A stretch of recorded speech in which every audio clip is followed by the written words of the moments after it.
Well, right now is an absolutely stunning day. I've arrived in Corwen in North Wales, my first stop on my Wales adventure, and it was all foggy all the way, and now it's absolutely stunning weather here. Like, look at the sun. I've got a stream down there. I really want to go and see after a river, I think it is actually, and then a beautiful woodland behind me with loads of beech trees. Absolutely stunning. So here in this car park at Corwen, it says a lot about what this place actually is. So it says, as a traveller stopping at Corwen, you are in good company, since this has been a crossroads of North Wales for centuries. It says here, from on high, you would see that Corwen lies in the crook of a deep meander in the River Dee, as it winds its way from Snowdonia to the sea, to a sacred river. Corwen's first residents may have been farmers settling the fertile valley bottom around 5,000 years ago. However, the Romans put Corwen on the map by building a fort near here and later on a small settlement, where the town stands today. Perhaps they wanted to assert their presence at the foot of Caer Drewin, I think it's pronounced, the imposing Celtic hill fort which overlooks the River Dee. And that's the hill fort which we've come here to see.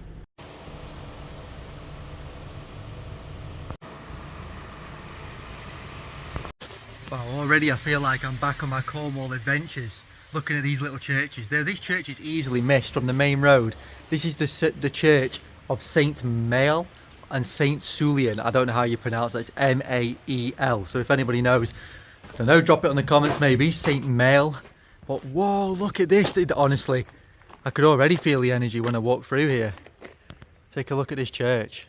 I'll show you a better view in a second.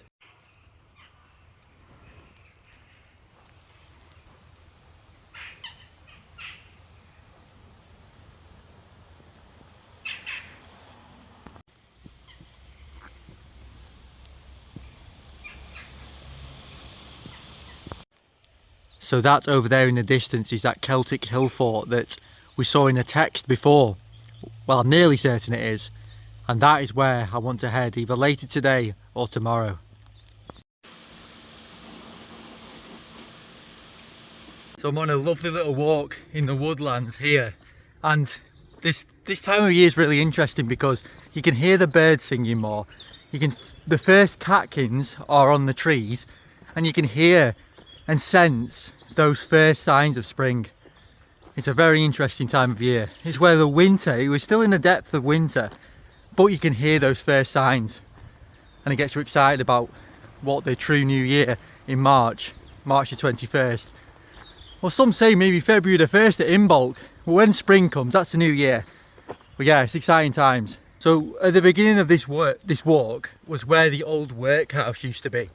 So obviously we really don't know what really happened and what it felt like to be part of that society. The society where the new, or should I say, the indoctrinated conditioning was slowly starting to come in and was in full force really after that time. And that was the dismantling of the true old world, where all of the kids, you know, everyone was being indoctrinated. And we put a lot of this in the Prophecy of Albion documentary, the destruction of the true old world into this conditioned new world where it was mandatory schools. The old world knowledge was buried and destroyed and burnt. People were disconnected from nature. People were forced into work, which continues to this day. Slavery was never abolished. It continues to this day with people believing that they have to keep working all their lives. That's slavery. And it's wasting your whole life away. Find a different path. Even if it's hard, find it. Find your soul.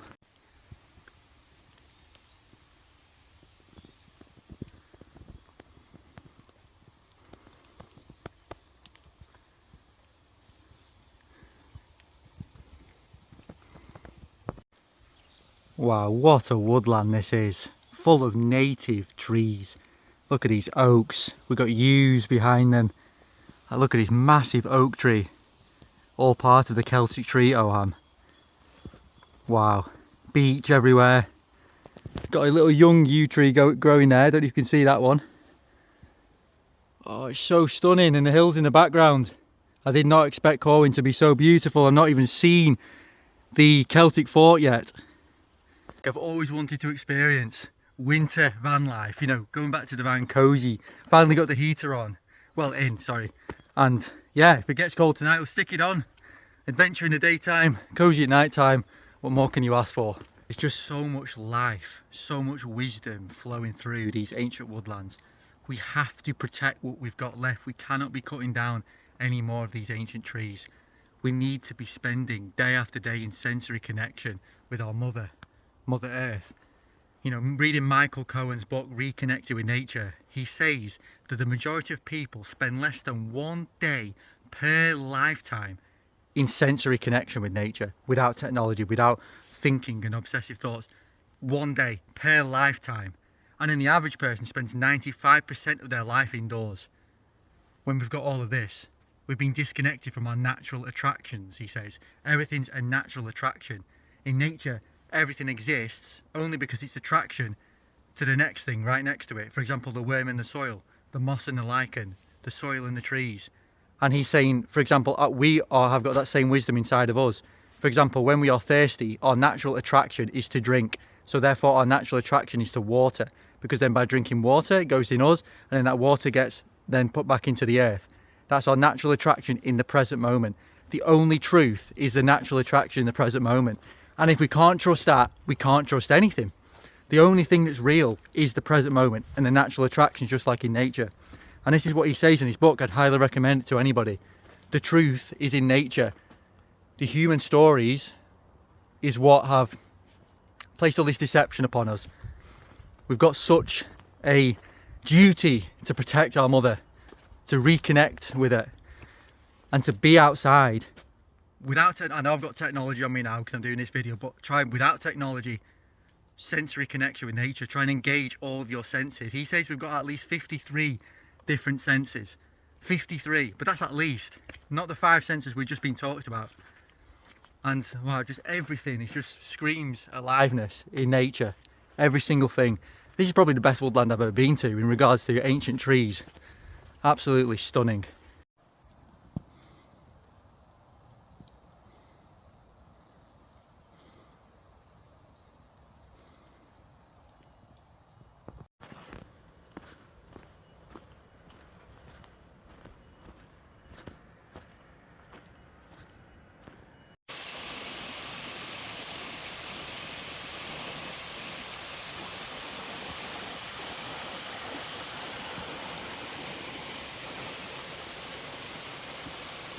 Could honestly spend days just exploring this woodland.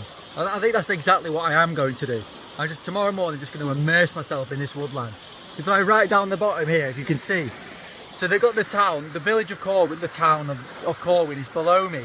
So I've done quite a big loop round, and there's loads of different walks you can do, like on this ancient woodland in the hills. And I've looped so far back round that I actually can see my van right at the bottom of this stream, and I didn't even know I did that loop, it went that far. So that's a bit crazy. But this waterfall, oh my god. I'm going to drink straight from here in a minute because I'm a bit thirsty. But look at this, got the yew trees right there, and then the water just gushing in between them. Absolutely stunning. First stop in Wales, and it's blown my mind. And I'm going to be stopping at some amazing places. I've got this spring that I'm going to see. It's like a big pool. I think you can submerge inside it, and I think it's about half an hour away from Corwen. That's on my bucket list, and it has been for quite about a year I think it has been. So I want to go there, but I'm going to enjoy this place first. And plus, there's like a monument up there that marks the top. Look at that, I'm going to go see that in a second.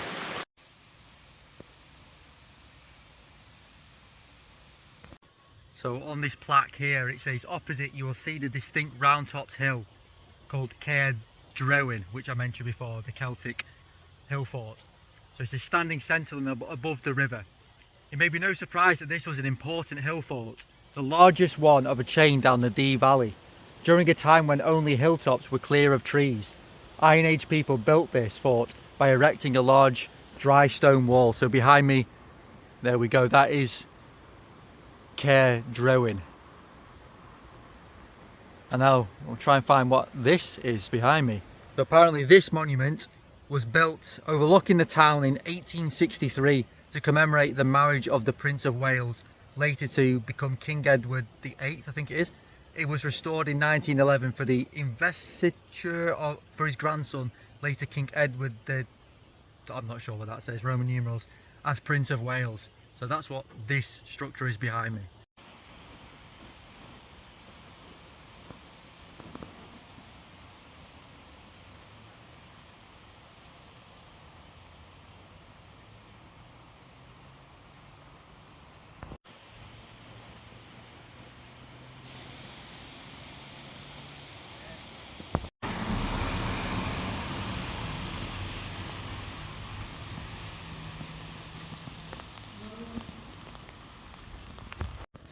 I tell you what, it is good to be back in the van.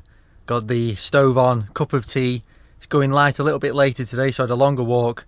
Now it's just chilling out. Oh, I love brew time, cup of tea time in the van. So this river right here, everybody, this is the River Dee. So this flows from Snowdonia, crosses this bridge and carries on in that direction. Okay everybody, so I'm about to climb up Caer Druin, the Celtic hill fort, which I keep going on about. I've got a wonderful view of Wales behind me as well. The town just a little bit further down from here, called Druid, or a village. So I feel that the Druids had a huge significance in this area of land, in this Celtic ancient place.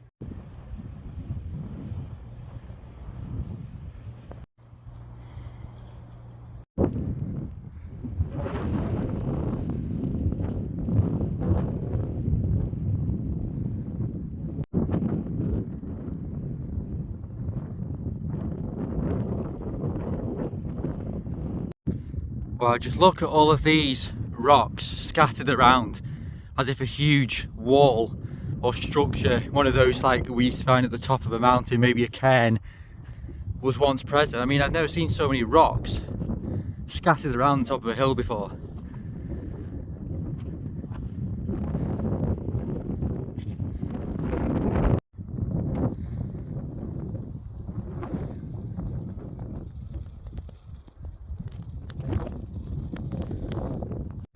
It's from places like this we can see how much this British landscape has changed.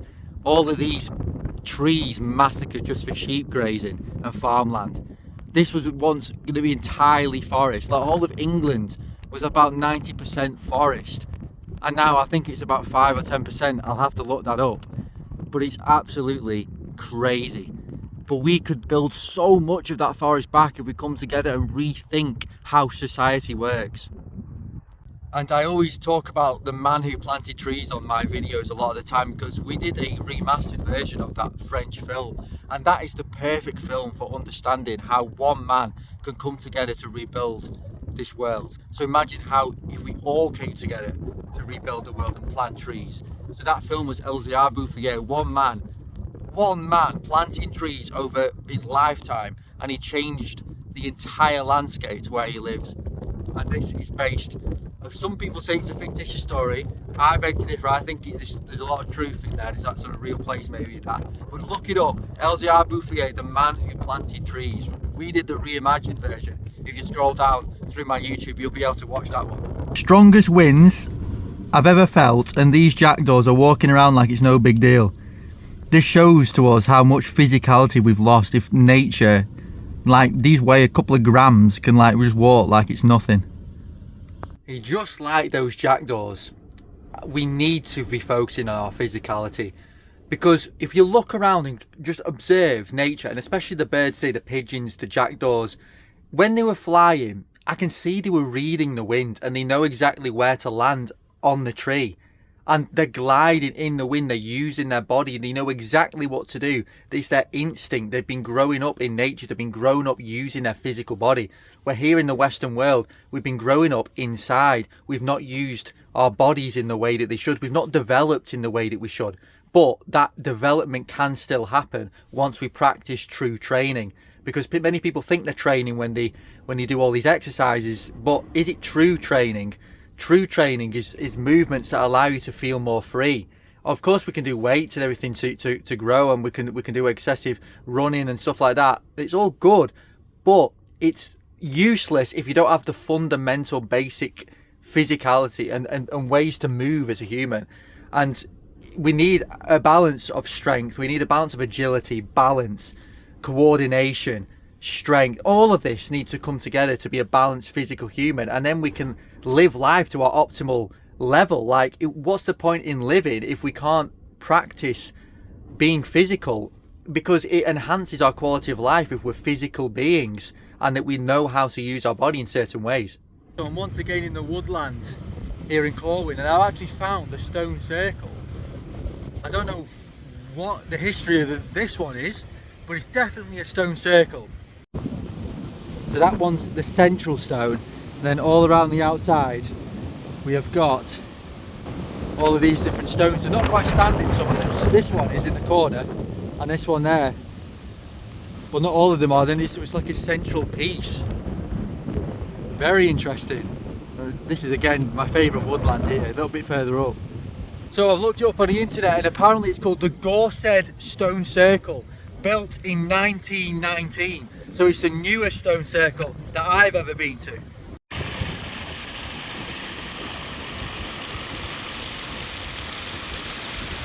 What an absolutely stunning day it is to be alive today. Full blue skies, a good night's sleep, and today we are pretty much what we're doing in Cornwall, looking for a sacred well. And I'm about 1.5 miles from it. I parked on this quite a small car park. I felt like to walk to it rather than going down a narrow road and trying to find it. I always prefer to walk. But what a view behind me as well, with all of the mountains still, all the hills.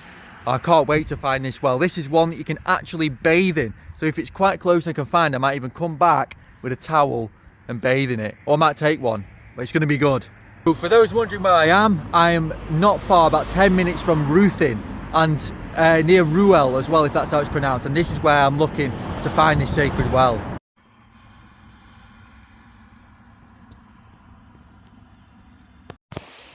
I always say on every video I do about the springs, wherever there's a church, there's a spring. The churches came after the sacred wells. So the well that I'm looking for in these woods is Saint Difnog, and it's not going to be a hard one to look for, this one, not like I was in Cornwall, because I can just straight trace this stream up. It's probably a mix between a spring and then obviously all the groundwater coming from the hills, or it might just be groundwater congregating in this pool. I don't actually know until I see it. I've only seen pictures of it, but here, this is it. Well, it's the other way around here, but I'll show you a picture in a second. This is the sign for St Difnog's Wood, or St Difnog, the way to St Difnog's Well.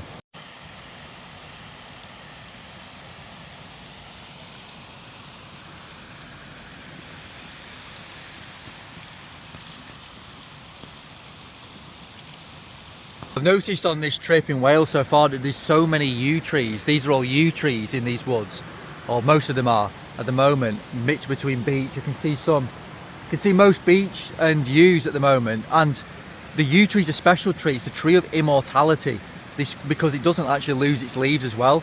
And there's a myth that's saying that you can't actually see one being planted or dying, hence the tree immortality. Obviously there'll be some truth to that, but obviously it's not fully true because I planted them myself.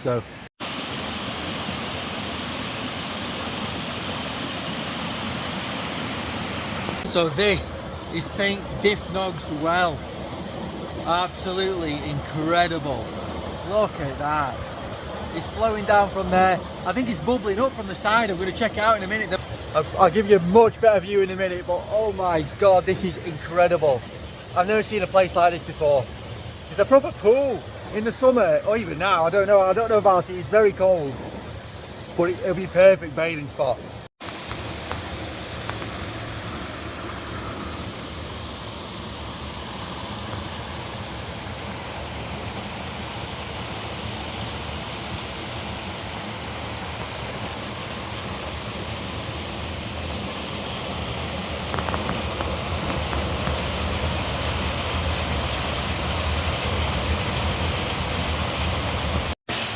So this place, the water is flowing from above the steps at that direction, then flowing into this pool, but it's also coming from underneath this earth and flowing all, like underneath all of that. I've never seen anything like it.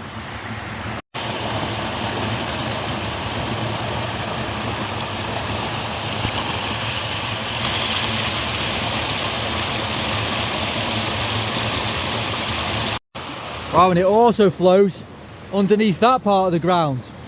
So flowing from there, down there, this one into the pool, And then down there, and then there's so many offerings on the trees the people have left. This sacred place of magical water, the life-giving element of all.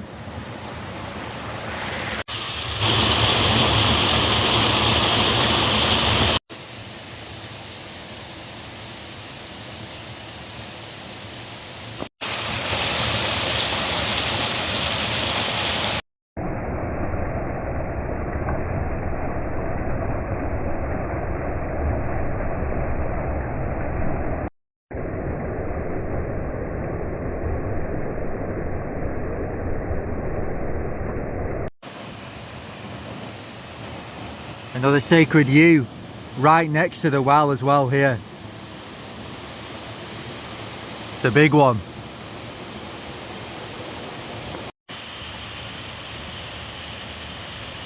So the story of this holy well is very interesting. So it was once a powerful waterfall fed by two springs, Finon Diffnog and Finon Fair. Finon Diffnog flows through sandstone, whilst Finon Fair flows through limestone and is rich in calcium carbonate. This is deposited as tufa and creates the terraces above the well. Now I don't know why it says it was once fed by two springs. Perhaps it's not fed by the two anymore because it's still a powerful waterfall, even though it says it was once a powerful waterfall, but it's quite obvious it's still a powerful waterfall. But I'm not certain if it's still fed by them two springs, Finon Diffnog and Finon Fair. So apparently something called chert was quarried here 6,000 years ago by early Neolithic farmers. So they discovered a band of chert near the surface above the spring. So chert is a tough brittle rock made from silica that breaks, leaving incredibly sharp edges, ideal for cutting and scraping. They quarried the stone by setting fire, lighting a fire close to the rock and then pouring cold water above the rock so it cracks. They used picks made from antlers to lever off the rock and then worked into everyday tools such as axes and weapons such as arrowheads. So Saint Diffnog was born around 570 AD. So he was from a wealthy family but chose to live simply and built a small wooden church here. And this is the place we're in, called Lanherde or something like that. That's the actual place that we're in. According to tradition, Diffnog stood under the cold torrent in his hair shirt belted with an iron chain, instilling miraculous healing powers into this water. Saint Diffnog is said to have been Saint David's beekeeper. It says here that medieval pilgrims probably bathed in the water just as Diffnog did, hoping for cures for scabs, the itch, rheumatism and smallpox. And it's just amazing how he portrays it here. I'll show you a picture in a second. Being once a fashionable spa with perhaps even changing rooms, somewhere to get changed right near it. By 1808 apparently this was all in ruins, and it was only in 1980s that some work began. Actually it says, but it was not until 2012 that work began on a major restoration project. So the masonry was repaired, paths improved, and the well was cleared to ensure this remains a special place to visit for generations to come, which I think is just incredible work that needs to be done with all the springs in this, especially in the Isle of Albion that we're in. So right now I'm in the church right near the well, and it says that both the church and the well sit on the Lanherde fault that separates the Carboniferous limestone to the west from the Permo-Triassic sandstone to the east. So the church is built in a mixture of both sandstone and limestone, just like the spring had one spring from limestone and one from sandstone. And it says the waterfall was once one of the most powerful in the Vale of Clwyd or Clwyd. I don't know how to pronounce these Welsh words, but apparently it was once one of the most powerful. So it's probably decreased a little bit in power, but I think that it is still fed by the two springs. I hope so anyway, because I really do want to go for a bathe tomorrow morning. So yeah, that is just so interesting. This church is absolutely incredible. The well may have been a place of worship for the Celts or even earlier people, so taken over by the Christian community, like everything. By the late 1400s, it was said to be one of the most renowned holy wells in the whole of Wales. And pilgrimage is common to people from all continents and cultures, and this was a very important site for pilgrimage. As people are still drawn to the well today, whether for healing or quiet contemplation, away from the hustle and bustle of everyday life. And you do get that feeling there, that raw, natural, sacred feeling. The oldest part of this church is the tower which apparently dates to 1200s. So that is the oldest part of the church.